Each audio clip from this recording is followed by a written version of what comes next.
All right, welcome in. This is the live stream for Bear and Balanced. Des Moines, Iowa, does this little thing called like Beggars Night, and they do it a day early.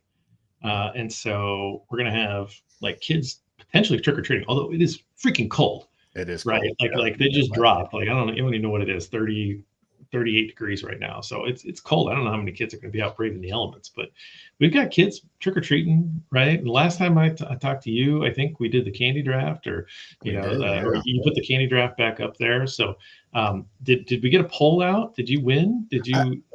let's just say I won. I forgot to do the poll, but let's just say I won. And that's fair. I mean, like it was a two, it was three people competed, but It only was two fun. people were competing for the gold medal. Yeah. EJ brought up the rear for sure on the candy Plus, he draft. had the top draft pick, so like he should have. It's okay. As Bill Zimmerman said, he's Ryan Grigson, right? Yeah. He was gifted with Andrew Luck and then just couldn't build anything around him, right? Yeah. Yeah. Gifted with Reese's peanut butter cups and just really just fell down on the job after that.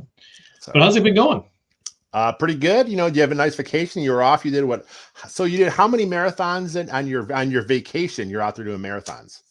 Yep. So half marathons, just to be Half clear, I don't want to give marathons. myself Okay. too much credit, I but got you. I ran 4 in 22 days. Okay. I Oh, ran Indiana, Connecticut, New Jersey, and Delaware. okay. Delaware just a couple days ago on Nice. Saturday, and then drove back cross country over the weekend. And yes, I am tired. I am still sore, but it was a good experience and good physical challenge to try to push myself to run that. I did set a new personal best I saw that. in the Congrats. Connecticut race, and then I was able to match it in the Delaware race. Was not able to break it. I think if it was just a little cooler, because it was actually hot out there. If it was a Yeah. little cooler, I might have had a shot at it, but it was good. The funniest part of it all is that it is a very small race. The last one, a couple of these were really big, very small race, 133 finishers, and I finished pretty high. I was like 27th overall, so I was like, okay, that's pretty good. And then they gave out age group awards, and I've never considered sticking around for the award ceremony because there's no way that I'm gonna, Mhm. And so like I left, we got, we had to get back. We had to start this like crazy drive back cross country, and I started thinking about it, like if I'm like in the I didn't know it, I was 27th at the time. I was like, I think I finished like in the 20s. I'm starting to do the math. I'm starting to break down like age group wise. It's every 10 years. I started thinking, I'm like, like that guy was definitely older than me. That guy was definitely younger than me. And I started doing the math. So anyway, pulled up the results. Age group 40 to 49, 15 finishers. I finished fourth. Nice. And they give out top 3 for age group awards. That's It's okay. right. That's So good I'm though. off the podium. So Yeah. that was rough. That was rough. I don't know that it'll ever get close again, but it was just kind of funny. And the guy in front of me was like, wait, like second and third place were like 10 minutes ahead of me. So I imagine I wasn't even close. That's So, fine. yeah, I mean, like it wasn't like, oh, if I would have been 20 seconds faster, would have The next time not. you tell that story, leave off that part and just stick with the fourth place. And don't tell no one you were, 15 minutes behind third. Just say, yeah, fourth.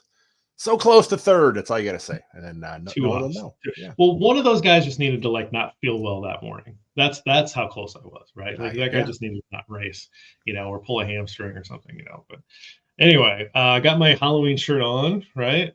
Best Halloween shirt there is, the guillotine, Nice. right? This is the first. So I was in DC when we learned that the guillotine was the official nickname now on the paper of record. So I didn't get a chance to wear this because it was sitting in the closet. So I had to make sure I pulled that out. And it's Halloween, right? We've got the Halloween stuff going on. So it's official. All right. Well, you want to talk about another Bears loss on a podcast? Yeah, let's kick this thing off here. Yeah, we are so good about talking about losses, by the way. There's just so much practice over the years.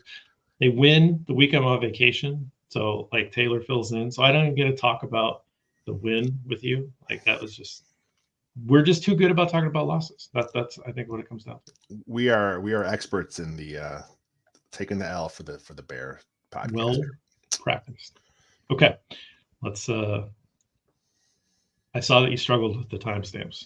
Oh man, I was like thinking, when should I write it? Do I have to write it early? I was still talking. I'm like, man, it's so conversational. I'm not sure when to stop. So I had to just, make a hard break. And then even when I guested for your show, I did, Bears Over Beers. I took a break. At some point, I'm like, oh, you know what? I got to take a break here because I haven't done it yet.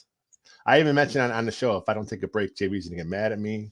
So I took a break, and I even threw it to the break the way you did. I said, let's have someone else pay for the beers. It's a good line. What are you I liked it. All right, let's do. All right, let's get in here. Welcome to Bear and Balance. I'm Jeff Burkus, a writer for Windy City Gridiron, and I'm joined by the editor of that fine website, Lester A. Wiltfong Jr. Lester, the Bears fall to 2-6 after a very depressing 30-13 loss in Los Angeles to the Chargers. Other than the game, how are you doing? I'm doing pretty good. It's Halloween season. That's one of my favorite holidays of the year. I took today off partly because the Bears played last night. I was up late writing, getting things prepped for the site, and partly because I knew today I would be doing some stuff around the house. So, we got the chainsaw ready to go for the kids, the dead bodies hanging from the tree. So we're almost there. We'll finish up the decorations tomorrow, then have the kids come by tomorrow for a trick or treat. You need to snap some pictures and share those on the socials. I'd love to see that. That's great stuff. That's fantastic. I want to just make sure I thank Taylor for filling in on this show last week. Did a great job.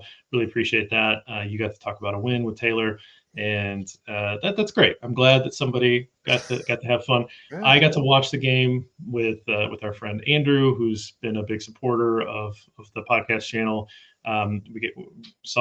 Watched that game in a New York City bar. It was pretty cool. He was saying that the bar was packed week 1 against the Packers, right? Just packed. And then against the Raiders, there were like 3 other Bears fans. And then there were more fans of other teams. It was a Bears bar, but there were more fans of other teams watching games. And so, you could just tell the energy is, kind of gone at that point. But some interesting things to talk about in that game last week. And then, of course, following in this game this week, we're going to get into it. There's going to be some Chris Collinsworth talk today. Because holy smokes, what the heck was that? We need to discuss that. But we start off every show talking about the trenches. So trench tribute this week. Who do you got?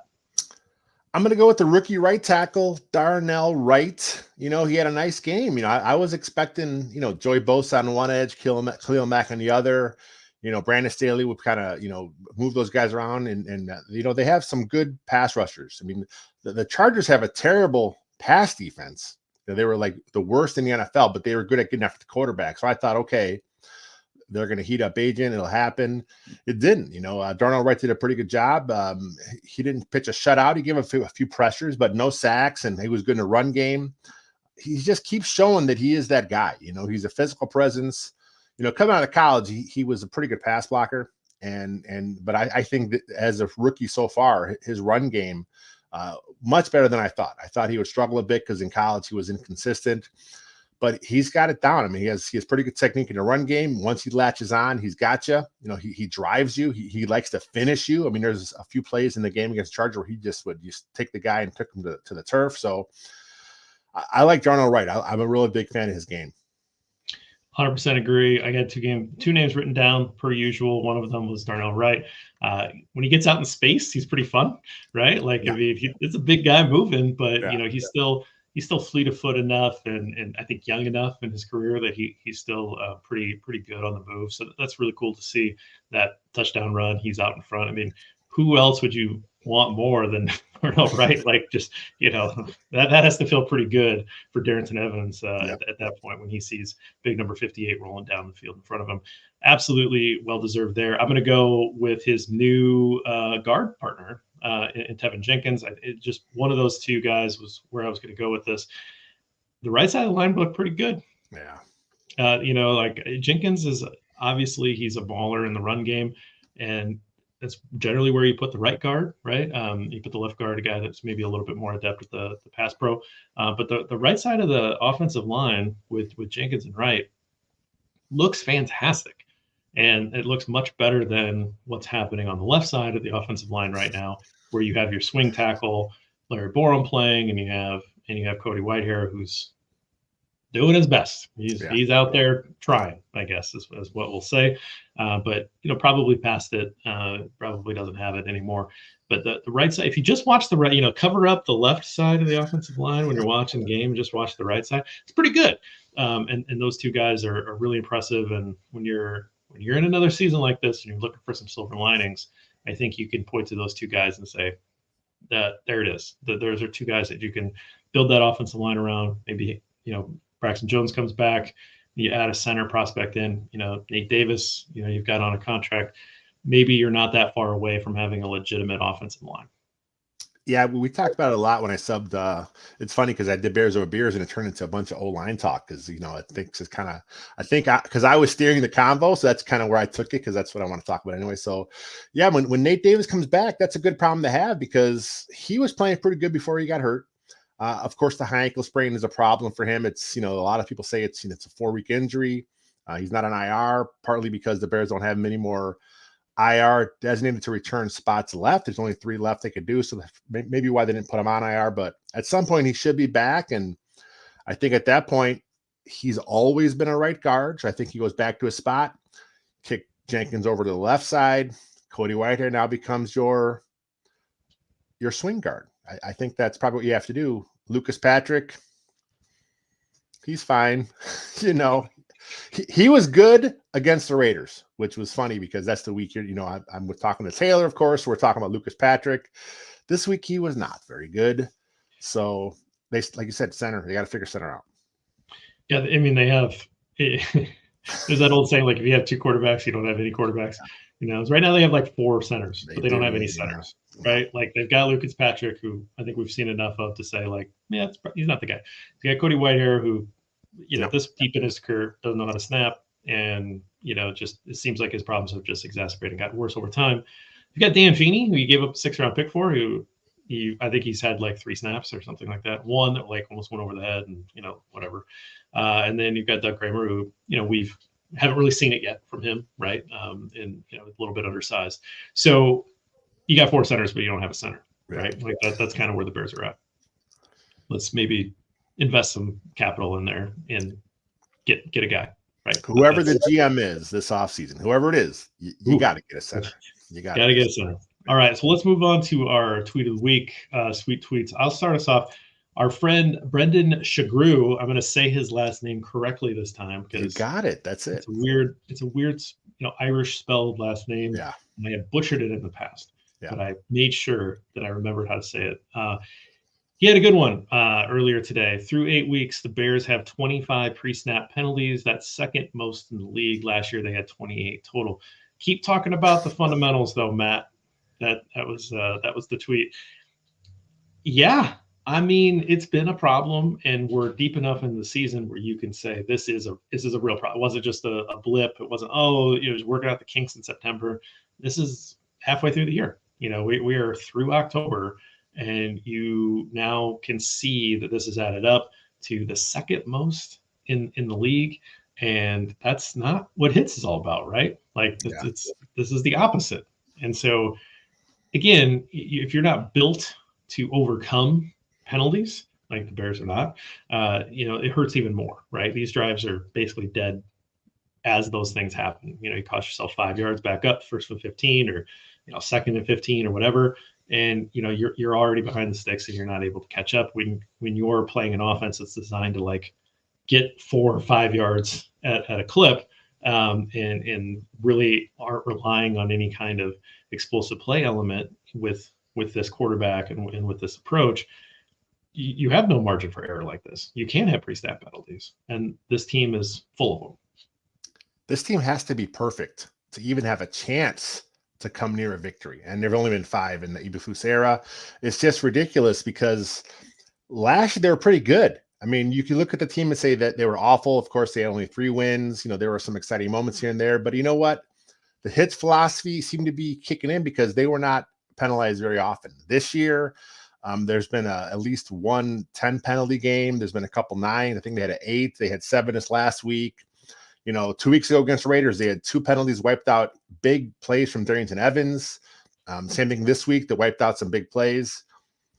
Big Foreman run. Yeah, I mean, the hits philosophy again, this is what you're hanging your hat on. You know, you're the culture guy. We talk about all the time. You're the culture guy, and you're having these pre-snap penalties, and in year 2 of your culture, you know, that should not be something that gets worse in time. That should be getting better in time, and it's not happening. What about you? What'd you have? Jarrett Payton, of course, we all know, the son of the greatest Chicago Bear of all time, Walter. He tweeted out, "I'm tired of being embarrassed on national TV. As Bears fans, I know it's the norm for us, but it shouldn't be.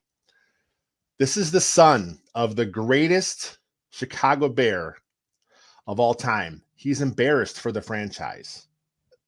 I saw this tweet and I'm like, man, that's sad. That's sad to see. But it's so true, you know, and it's not just prime time. I mean, like 5 wins in this era, you know. Before that, the whole Nagy thing, a lot of embarrassing moments there too.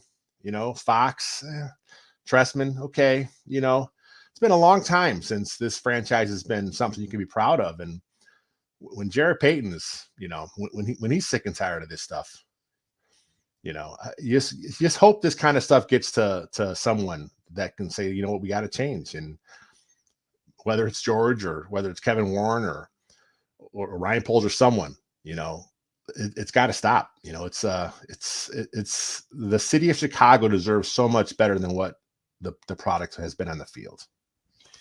You know, these networks so desperately want Chicago to be good. Right. This is like part of when you get to talk to somebody. I don't know if this is happening. This happened on my trip. I was in conversation with somebody and they're like, you know, I think honestly, NFL is registered as like an entertainment product. I think it's rigged. And I'm like, absolutely not. Yeah. You know why? It's because if it was rigged, they would have rigged one for Chicago. Like they want this team to be good because it's a huge market. Like they're not just putting Chicago fans through pain on purpose, right? This is in the building. This is a structural problem in the building. And these networks want Chicago to be good because they want to sell advertising. That's the game, right? They pay a lot for these rights. They want a big audience. They want to attract you know, the dollars from advertisers. And so they put the Bear at the faintest glimmer of hope. They give the Bears national games. And then what happens is they turn out to not be very good, and they give these clunker of a game, and so they get blown out, and people are tuning out. People are you know, turning off that game. Bears fans maybe watch the whole game. I mean, I watched the whole game because I got to talk about it. Yeah. But you know, like this thing was what 30-7. You know, at one point, like this game wasn't competitive at all ever. Right? This game fell over in the first quarter. And so you continue to do that, and you're not going to get that national attention. That I mean, games flexed out already here. Right, like the local market in Des Moines, Iowa, is flexing out of Bears games to show some, you know, a more national game of the week. Not even another local team, just a national team. Right? That's embarrassing. I got to go to a bar to watch a game or try to do an illegal download, which I would not do. Right? So I go to the bar. I support local. Right? So like, you know, it is embarrassing. Right? And then like I always wear my Bears gear, like win or lose, I'm wearing Bears gear, and the amount of like shit that I get talked to because I'm wearing Bear stuff. But I'm on the East Coast this last week. I stopped in to try to, you know, see if I can find a bourbon bottle, you know, on the bourbon hunt. You guys know what I'm talking about. And this guy goes, "Bears fan, huh?" And I said, "Is that all right?" And he goes, "Well, yeah, but I just feel bad for you guys." Oh man. Literally what he said. And I go, the pity from the East Coast fans. That's terrible. Thanks, man. I was like, well, you know, it is what it is. And I go, "What's your team?" And he goes, "Oh, I'm an Eagles fan." And I go, "Oh my God, an Eagles fan has just reached out to me and said, I'm sorry, man. Yeah. That sucks for you." Like an Eagles fan, like aren't they supposed to be the worst fans out there? And this guy's city of brotherly love. Sorry, you know? Sorry about your plight in life, buddy.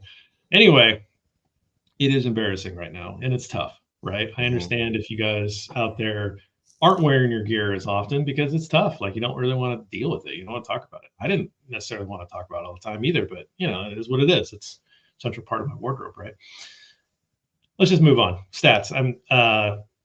There's not a lot of fun stats, but I try to go in a like non-negative direction. That's good because mine is negative. Okay, so I'll start off. So my number is 15. Okay. And that is there are 15 months separating Justin Fields and Tyson Bagent. Justin Fields is barely older than Tyson Bagent. This idea that I have seen regularly out there that Tyson Bagent is so much younger than Justin Fields, and you got to give him time to develop, is not a real thing, right? Tyson Bagent was in college for longer. These guys are really only separated by a little over a year in age. Bagent is kind of a fully baked prospect coming out of college. We've talked about how many passes he threw in Division II. You know, Justin Fields obviously got a couple years starting experience at Ohio State, but this idea that you want to like discard Justin Fields because you have this young guy that you want to give a lot of reps to because you think he's going to grow, it's not really backed up by anything real, right? I mean, they are not that far apart in age. This is not some like Justin Fields is 28 and this kid's 22, right? There's not this big difference in age. They're about the same age. And so I just was like, how much different? I saw it enough that I had to go look and see when these guys were born. And there's only 15 months apart. We got to just kind of kill that narrative. That's not what this is. This is not young guy needs time to develop. This is a guy that we think could probably add value as a really good and cheap backup. And that is different than somebody who's going to be the franchise quarterback who can take you to a Super Bowl. Yeah. I think we both like Bagent. I think most Bears fans like Bagent. There's just a weird section of Bears fans that it's like either or. It's like they can't be fans of both. It's like they have to make sure they take their shots at one guy or the other. And it's like, what are we doing here? You know, I mean, it benefits us as fans if this guy is a good quarterback and if his ceiling is good backup quarterback, that's a heck of a use of your undrafted free agency. That's awesome. You know, we talk about all the time. Now you don't have to spend $4 million on PJ Walker next year because you got a guy in house that you're paying, you know, relatively cheap, who you trust as your backup. And I think he had a nice game. We'll talk about him more here in a second. But for me, my number is 13.6. So Aaron Lemming, our guy, he pulled the Bears stat that they've been outscored by 68 points in games following the 5 wins in the Eberflus era. So 13.6 is 68 divided by 5. So they're getting outscored by about 2 touchdowns a game after every win.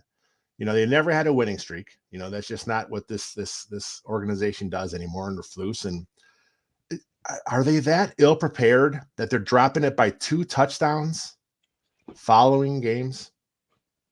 That's terrible. That is so bad. I did not know that. That is I mean, I knew that they hadn't won back-to-back games because, you know, there's only 5 wins and you know, you can kind of remember them and remember the deserts in between. But losing by 2 touchdowns after every win, like, smoked after every just letting the air out of it, all of the goodwill that you had built up in the week before. Yeah, they all seem like these isolated incidents, and then there's always this like real like that's the thing about Bears fans, right? Is that they're like, well, maybe they turned the corner, right? Like remember the win against the Patriots? It's like, well, you know, like it's new, it's you know, and then it was just losses, right? And so that's fascinating. That is a good pickup, our friend Aaron Lemming. Sad pickup, but a good pickup. Yeah. Holy crap. Okay. That was depressing. Yeah.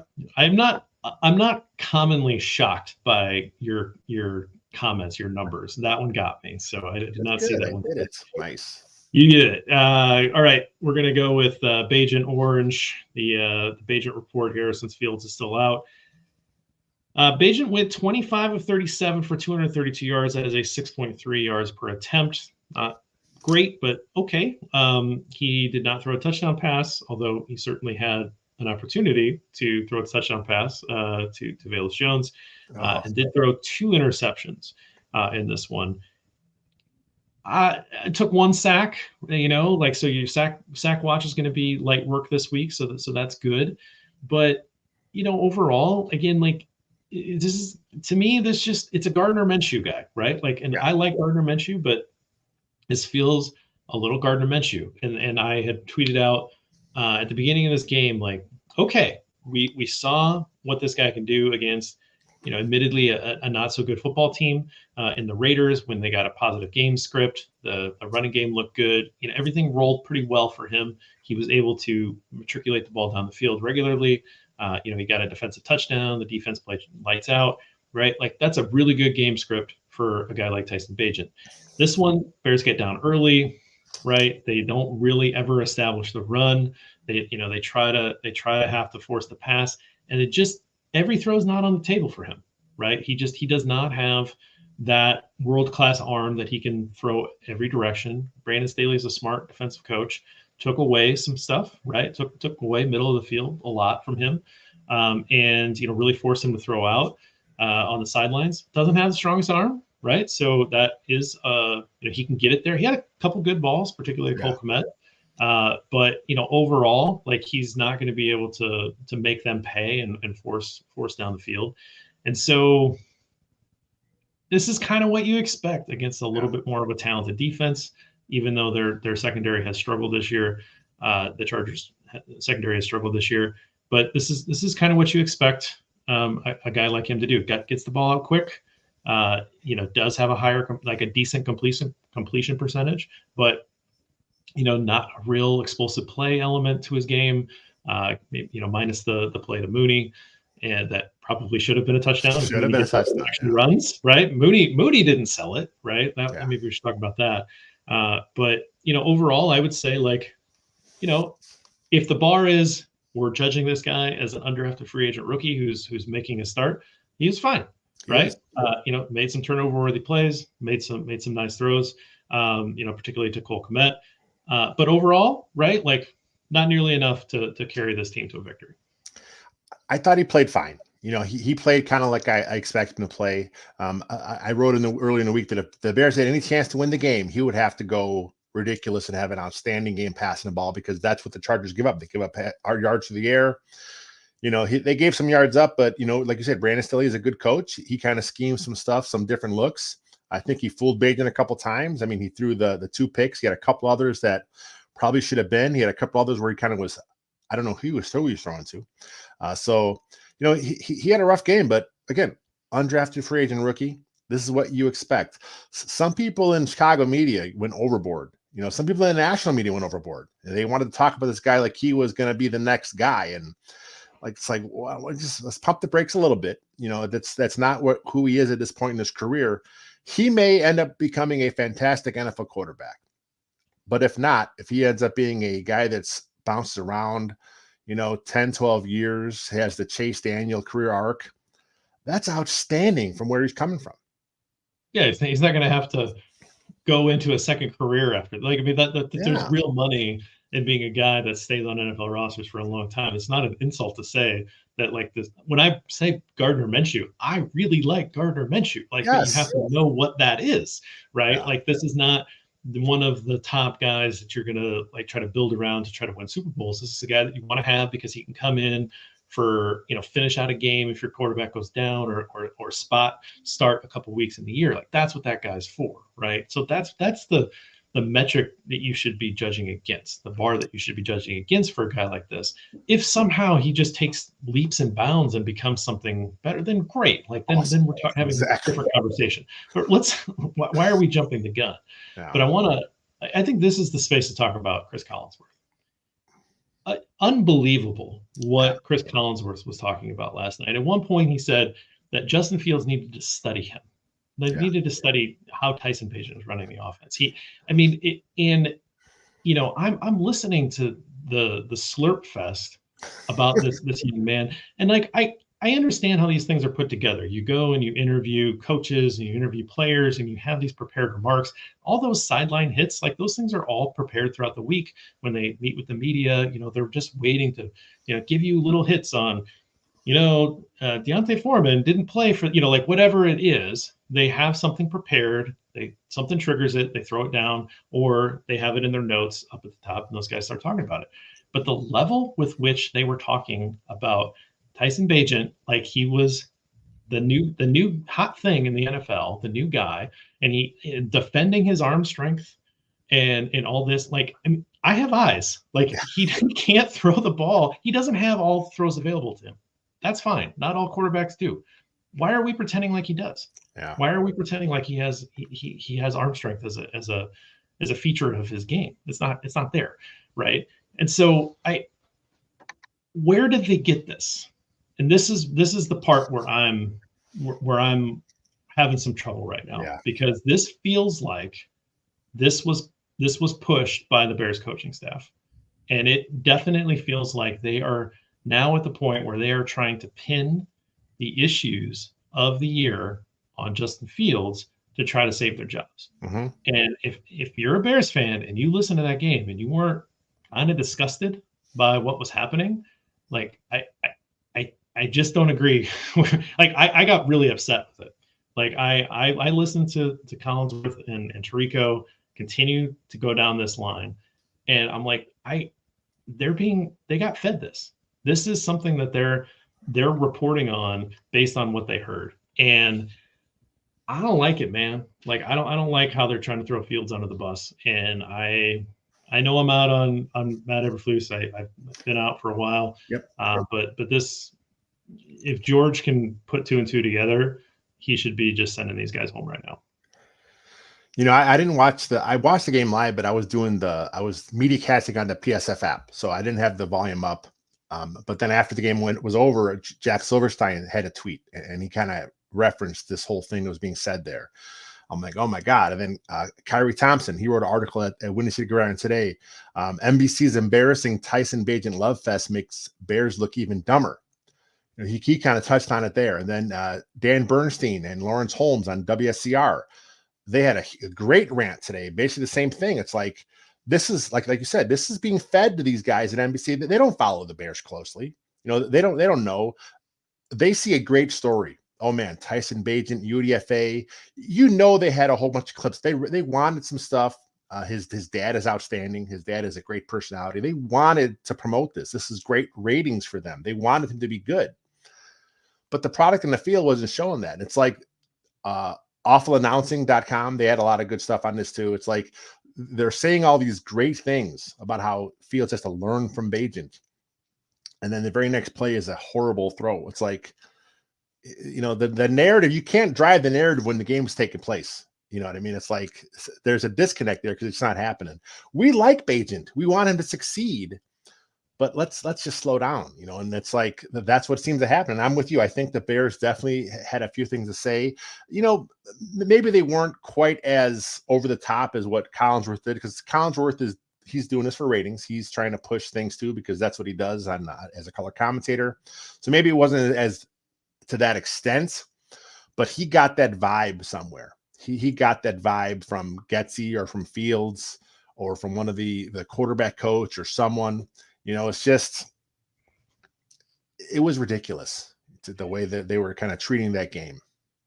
Bernstein called it dirty pool, which I think is exactly what it is. Yeah. And I think it's honestly, it's ridiculous. And I think it should upset you as a Bears fan. Now, if you believe in, if you're the like 2% of Bears fans out there that just really like this coaching staff and don't like Justin Fields, then you don't care what I'm saying right now anyway. No. You've already made up your mind and you agree with this. But I think it's BS. And I think these guys should be called out for it. And I think they should.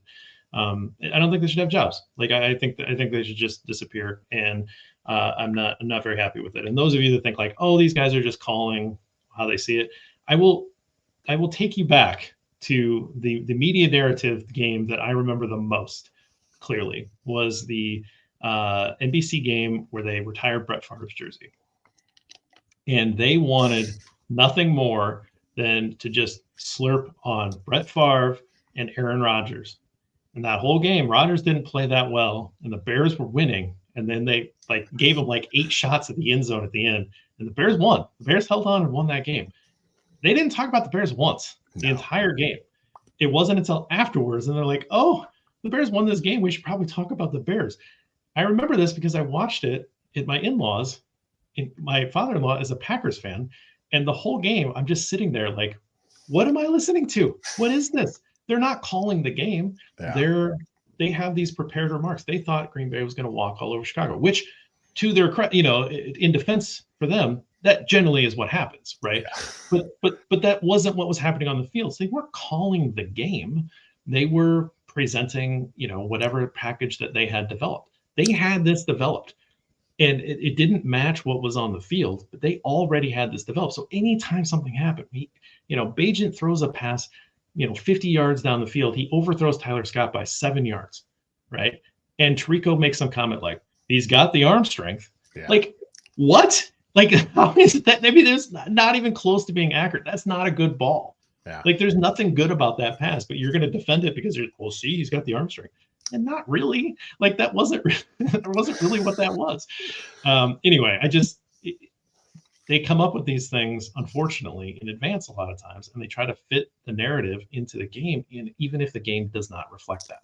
And to me, Bernstein nailed it. Sturdy pool. Yeah.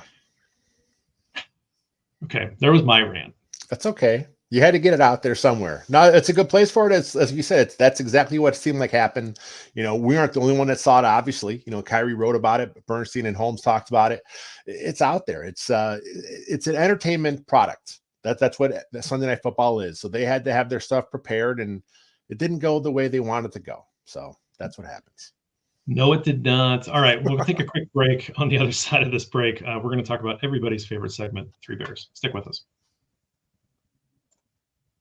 All right, Lester, let's talk Three Bears, hot bowl of porridge, cold bowl of porridge, and just right. A lot of places to go for one of these bowls, but the hot bowl of porridge, I'm curious where you went. I'm going to let you lead off on this one. Cole Kmet had a career high 10 receptions, 79 yards. Plus, when I watched him back as a blocker, he didn't get a lot of chances to block in the run game because the Bears didn't run very successfully very often, but he was fine. And I think Cole Kmet, just because of a career high, I got to go hot bowl here because, like I said, there's not a lot of place to go with this when the Bears got beat 30-13. So Cole Kmet, man, he got no catches last week. Last week he was more blocking. This week the receiving aspect comes in, and he made some plays. Not enough, obviously, but I think Cole Kmet is still he is who he is. This is who he is. He's capable of these outbursts on occasion. And it was nice to see Bagent kind of look to him on occasion here. All right. So he was my just right. And I know like it's a big statistical outburst in terms of 10 catches, but this is a young quarterback, right? Yeah. So I was surprised last week that he wasn't targeted. Like he didn't have a target, let alone a catch, I believe. Right. So this was to me like a nice bounce back for this, because this is what I would expect Tyson Bagent to have to build through, right? Like a lot of the throws that are going to be available to him, I think, are the tight end routes. And so I was surprised that he didn't take advantage of that last week. And this week I did, there was maybe an overcorrection and maybe went away from more a little bit too much. But yes. 10 catches on 10 targets, 79 yards, no touchdowns. Like, it's a nice game, right? Yeah. Like it's a few more catches than you might expect, but it's not like he went over 100 yards. It's not like he had 2 touchdowns, right? It's not like he broke 5 tackles. Like he made the plays that were there, and like made a little bit of yak, right? Not too much, but a little bit of yak, right? So to me, it felt like a just right bowl. So just maybe my expectations are a little higher on Cole. No, it's fair because I actually had him on just right at first. And then I'm looking in, I'm like, well, he never had this in his life. 10 catches in an NFL game. I'm like, well, that alone pushed him to the over the top, because the spirit of the hot bowl is someone that does better than you think. I wasn't expecting 10 catches out of Cole Kmet. That's why I kind of threw him there. But I can totally see where you're coming from. This is a nice game, 7.9 yards per carry. That's fine. That's a nice game for him. You wanted to see it come in wins, but that's not what the Bears do these days. All right, so my hot bowl of porridge, and maybe you can argue that this is a just right, but for me, it's TJ Edwards. And I thought he had a really nice game. I know he missed the tackle. Before somebody says like, he missed that tackle, like, I get it. Guys don't make every play that's out there, but he makes a lot of plays. He makes a lot of plays that a lot of guys aren't making right now. And so 9 solo tackles, 4 assists, 1 fumble recovery, 2 tackles were for loss. Nice drops in the backfield. And then he got 2 hits on Herbert. And I don't know if you know this, but those were the only 2 quarterback hits. That's all they had. Justin Herbert. Oh, so, like, he was the only guy providing any kind of splash right? Like I think he had the most tackles, combined tackles. Eric Stevenson had 10 solo tackles, which that's for a different reason, right? But like, I mean, he's making the plays that are there, minus the one missed tackle on Eckler. He's making plays in the backfield, like he's rushing the passer and getting heat, right? Like he was around the ball and it was able to recover the fumble for the only turnover that the Bears defense forced. Like I mean, I know that he has been stacking tackles this year. Last week, not so much, but like overall this year, stacking tackles. But he's around the football all the time. He's making plays. He's one of the few guys that is actually doing something on this defense consistently. He's played 95% of the snaps. Like he's a good football player. You want to get mad about the other linebacker contract? Fine, but I'm okay with this. I think he's a good football player, and I think he deserves a little bit of spotlight here. I like that. He like during the game there was some chatter that he got burned a couple times in pass coverage. There was some stats I saw throughout today about his coverage grade. Was the best. You cannot cover Austin Eckler with I don't care who you are. Right. It's impossible coming out of the backfield on those option routes. He just picks whichever way you're leaning. He goes the other way. You have to stop Austin Eckler out of the backfield by scheme. You have to have that schemed up to where you have a guy ready for him, because if it's anything where it's just one guy there and there's no one else, in that hook zone, he's going to get his catch. You cannot cover that. It's the same thing we talked about with Cohen years back with the Bears.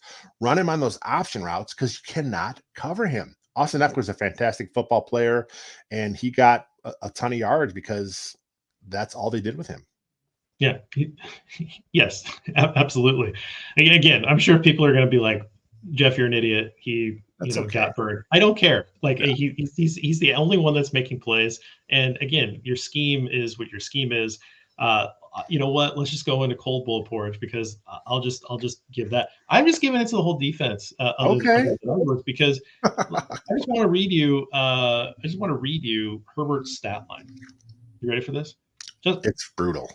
Justin Herbert, who really didn't do much of anything in the second half because they didn't have to, right? 31 of 40 for 298 yards, 3 touchdowns, no interceptions. It's a 122.7 quarterback rating. Took no sacks and only took 2 quarterback hits. I mean, this was the friendliest day at the office for Justin Herbert, who is a fantastic talent. Like He is a very good quarterback. Like, I mean, top 5 quarterback in the league. But he has not played all that great consistently this year, right? Like, I mean, there have been games where he has struggled.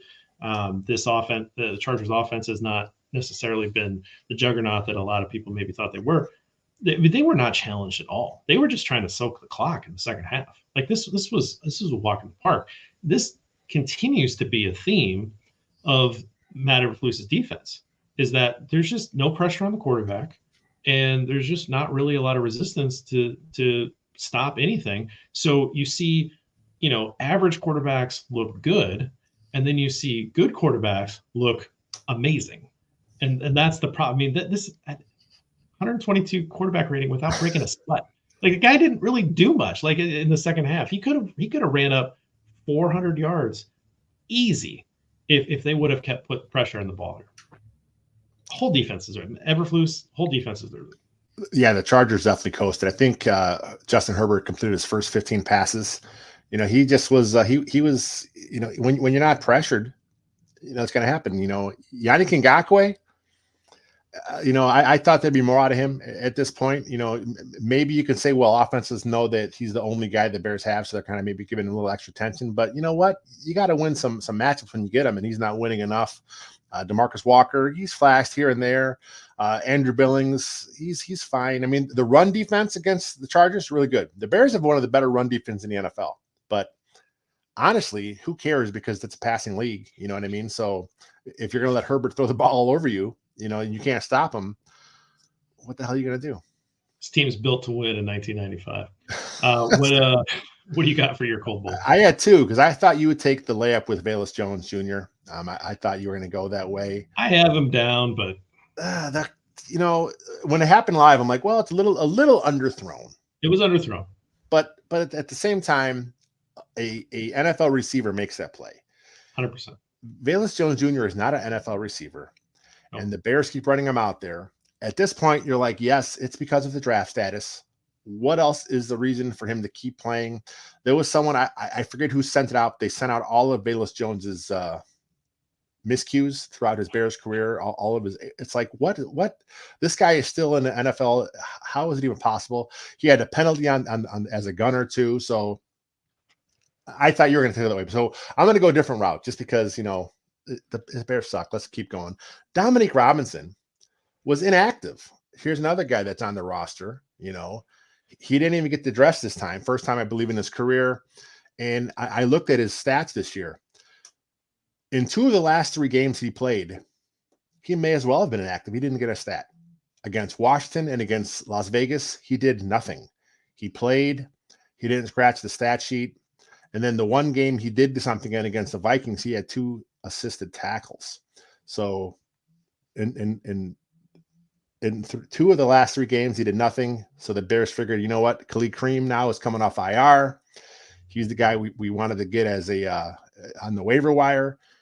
Let's sit Dominique Robinson. And there were people surprised. Oh my God, why is Robinson? Well, because he sucks. He's done nothing this whole season, which is unfortunate because I had high hopes for him. Good speed off the edge, good athletes. He flashed last year, week 1, and then really did nothing. Okay, he's still learning the position. What is he being taught? Is he not capable of picking up anything besides the one move that he has? Apparently, that's the case here. So I had to go the double dip, Velus and Dominique, 2 of Ryan Poles' draft picks last year. Well, that's a good one. I didn't notice that Dominic wasn't out there, but how can you notice when he is and when he isn't, right? Like this is the this is the new Al-Qadim Muhammad, right? Like we're that guy. I didn't even realize he was out there. Interesting that he just fell on a football. At some point the Velus thing, isn't it just elder abuse if we give him too much? Sorry.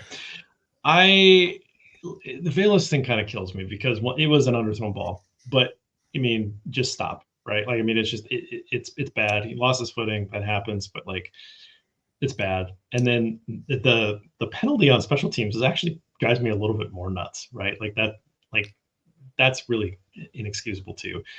It's not good. It's not good. The Bears scored on that drive that he had the drop, right? I think they ended up taking that in for a touchdown. I believe so. That was the Evans touchdown run. Yeah. So I don't think it actually hurt bottom line at all, but anyway, yes, that was bad. Okay. So you already had your just right. Do you have another just right? You haven't done yours. Huh? You haven't done yours though. I have not done. So I'm going to go just because I want to finish. I don't want this to look like, I know we've talked a little negatively toward Tyson Bagent. So I'm going Bagent here. Just right. He performed like I thought he would. He's fine. 68% passing. That's a good completion percentage for a guy. He's done a pretty good job now in his 3 times he's played. He's going to get to start against the Saints. Coach Eberflus already said that Justin Fields' thumb will not let him play. He's already been ruled out. So he'll get one more game, before they decide to maybe go back to the Fields if his thumb's good. So we like Bagent. He is fine. He's playing good football for an undrafted free agent. So let's keep it up. Yeah, let's be crystal clear is that any kind of rant is about the coverage or the people that are trying to promote him as the next great thing. Yeah. Let's keep in mind what this guy is trying to do. And if he exceeds those expectations, let's then reset the bar then, right? But let's let the guy play a little bit. Let his career breathe and see what happens, as opposed to trying to discard somebody else and promote this person on top. We don't need to do that stuff, right? Let's set the bar with what it is and let's see what he can do. So I don't have much else. The only other thing that I would say is Darnell Mooney, next time that happens, get up and run. Yeah. That they blew that dead because you were acting like it was dead. That was the only reason. You have to get up, and even if you think you're down, which you're not, get up and run. So that's the only thing. I don't know if that's a bowl of porridge or just I'm yelling that at the line as guys are coming through. Let's just yell it. It's fine. It's okay. Frustrating. So, what else is going on that you want to promote before we get out of here? The Bears may stink. The Bears may not be what we want, but we're still there. I mean, I'm sure Jacob's gonna have another mock draft at some point this week. The draft orders kind of flipped a little bit with the Panthers getting a win, the Cardinals still losing. But it's still fun. I mean, there's going to be a couple high draft picks there for the Bears to kind of do something with, and we'll of course be back here on the video channel, on the podcast channel. We're not going anywhere. I mean, we've got stuff all week here at the site. We're still covering our Chicago Bears. Yeah, so I think that I have to make up some guest spots here because I took my vacation last week. So I believe I'm filling in for Bill on the post-game show this week with the Saints game, unless his schedule has changed. I think I'm going to be doing that with Taylor. Oh, nice. And then I'll be Bill's guest on the Thursday night game, the Panthers, next week. So be doing a couple of immediate post games, and then we'll of course do this show. So a lot of post game reaction from me coming up. Of course, we'll have EJ on Bears Over Beers on Wednesday as we get into November, as this season continues to roll along, halfway over already, and all of the fun implications of what's going on. Bears have the Panthers, Bears have the Cardinals still on the schedule. There's some very interesting stuff that'll happen with those games and draft order. The Vikings just lost Kirk Cousins for the year. What does that do to that team? They already have 4 wins, but how many more wins can they really have without Kirk? What are they going to do? The Packers only have 2 wins, right? Like, at what point did they start thinking about tanking? Like, this year was open for the Bears. Like, all of our analysis was right about every other team except this one. Like, we knew that this thing was open. The schedule was soft. All those things. Like, we had the whole league kind of pegged. But of course, the Bears were not what we thought they were going to be. So that's the unfortunate part. Didn't get the home team figured out. Otherwise, I don't have much else. Just getting back into the swing of things. But like you said, join us on the site, and we'll stick around here for a few minutes to do a little Q&A with the YouTube crowd. But until next time, thanks for joining us. Bear down.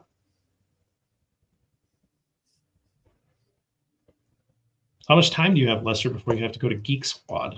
I got like 10 minutes. I'm good here. We got time to run through some stuff here. What do you got? Anybody? Let's see here. I got to say, a shout out to number 1 Bears fan over here, because she was jumping in the Bear and Balance last week, even with you gone. That was nice to see. I think a lot of Bears fans went to bed that with the 30-13. Horrible. See, she's smart. Yes, she's smart. So, I mean, did we ever really leave?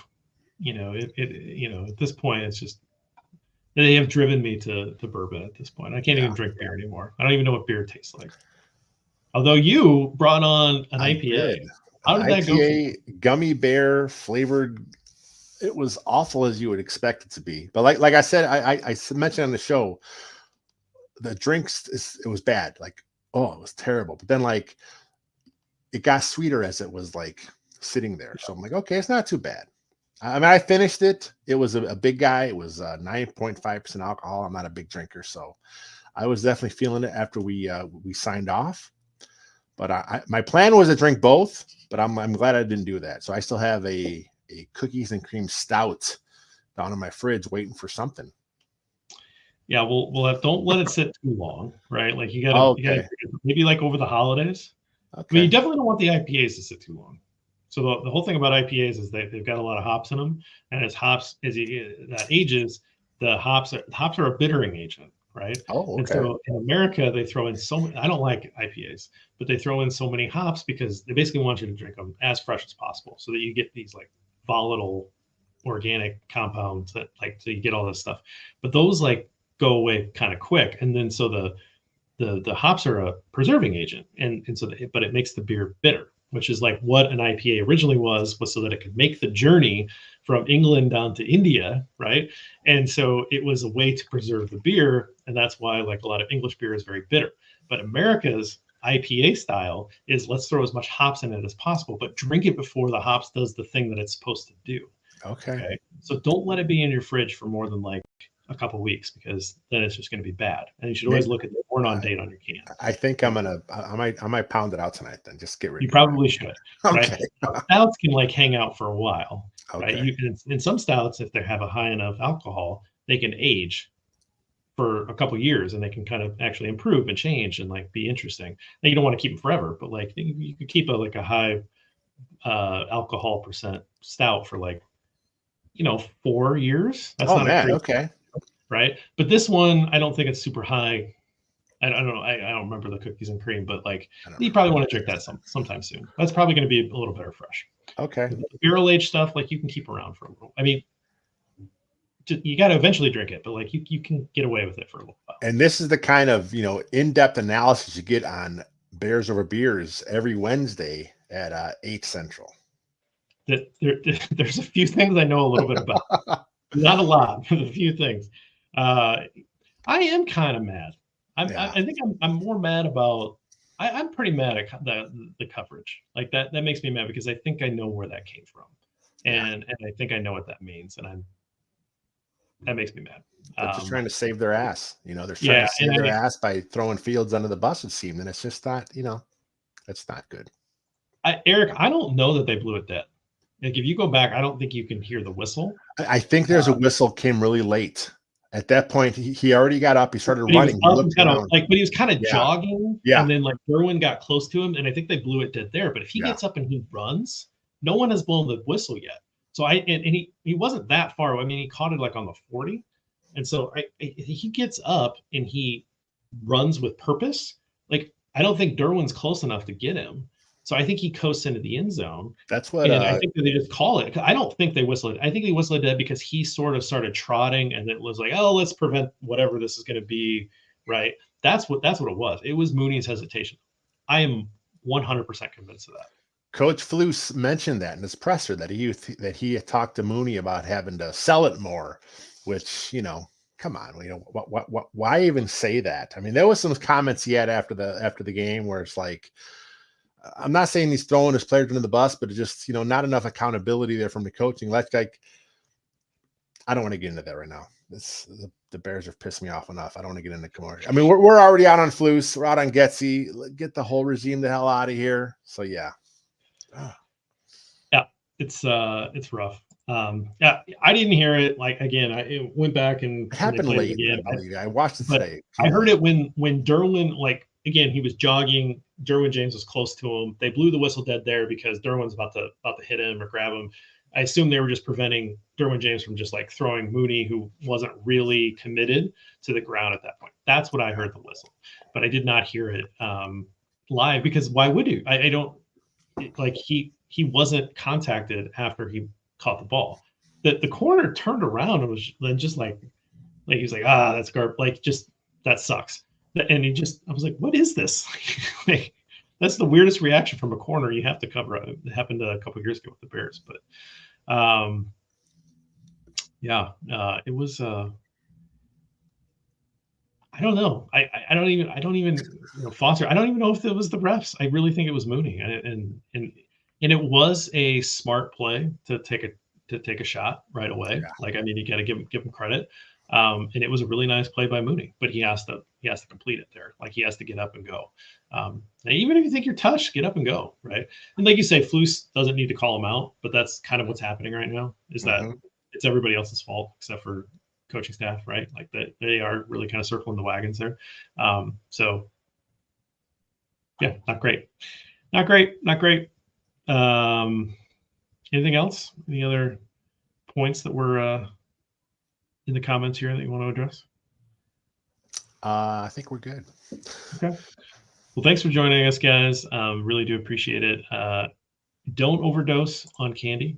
That's my Halloween recommendation. I haven't, my wife went out and bought treats. I'm not going to have them. This is going to be tough, right? It's like, gave up the sugar and all that kind of stuff. I mean, I'll have ice cream from time to time, but gave up the candy bars and all that. And there are like, 20 Reese's peanut butter cups that are in a basket over there. And I'm like, how committed am I really? Should I break it? but I'll be fine. Anyway, don't overdose. Don't have 20 of them. What's the candy tax, right? Take the candy tax, but a tax is not everything. The tax is a small portion, right? So take the 10% or whatever it is that your candy tax is, and keep yourself to that. Don't binge. Yeah, we got like 5 bags of candy. We went and got it today. We live like a corner lot, so we have like a pretty. Plus, we have like all the decorations, so our house gets a lot of kids. So I'm hoping we get. I'm gonna save a few in reserve, but the last few years, man, we've given everything out. We've like completely we're dry. So that's not good for me. Holding back? Huh? What are you holding back for yourself? Reese's. Oh yeah, Reese's. Yeah. Okay. Just chocolate. The 1-1 draft pick. Got it. Always. Okay. All right. Fair enough. All right, everybody. Thanks. We'll see you next week, and we'll see you throughout the rest of this week on the different programs. But for Lester and I, the loss, and I don't think it's going to get any prettier in New Orleans, but we'll see. No. So, all right. See you guys soon.